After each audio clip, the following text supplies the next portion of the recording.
Une rencontre sans réels enjeux au stade Matmut, les Lyonnais, sacrés champions depuis plusieurs semaines, recevaient des Albigeois qui eux non plus n'avaient plus rien à jouer en cette fin de championnat. L'occasion surtout de faire une belle fête pour la dernière du Loup en Pro D2 avant de prendre des vacances bien méritées, puis de retrouver le top 14.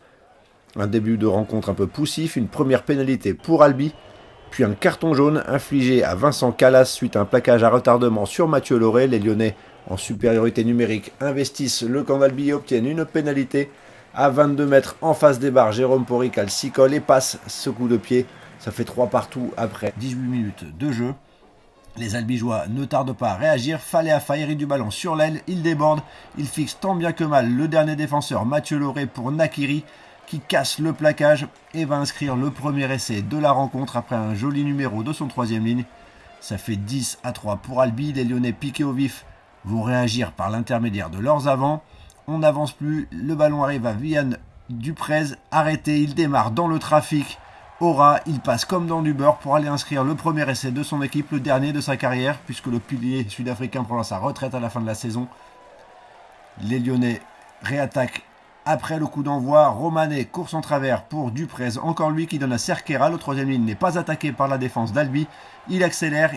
Il n'a même pas besoin de rafuter Mallet pour aller inscrire le deuxième essai du Loup. Deux réalisations coup sur coup pour les Rodaniens. 17-10, les Albigeois tentent d'attaquer après la sirène. Checklashvili charge, coude en avant, une action spectaculaire. Des esprits qui s'échauffent et surtout Monsieur Noirot qui voit rouge. Exclusion de Beka Checklashvili, exclusion définitive. Le Georgien qui laisse ses partenaires à 14 pour toute la deuxième mi-temps. 17-10 à la pause, Romanet qui sera évacué sur civière et qui reprendra ses esprits peu à peu dans les vestiaires. En supériorité numérique, le pack de Lyon fait le forcing sur cette mêlée à 5 mètres. Matadigo ramasse, il s'arrache en puissance avec deux défenseurs sur le dos et il parvient à se retourner pour aplatir sous les yeux de Monsieur Noirot. Et c'est accordé au troisième ligne centre fidjien. Ça fait 22-10 après la transformation manquée par Porical. Les Albigeois, une nouvelle fois, vont réagir. C'est David Awalou, l'ailier fidjien, qui hérite du ballon. Il transperce, il sert dans la chute son demi d'ouverture. Romain Barthélémy, superbe essai, inscrit par l'ouvreur. Les Albigeois qui reviennent dans le match 22-17.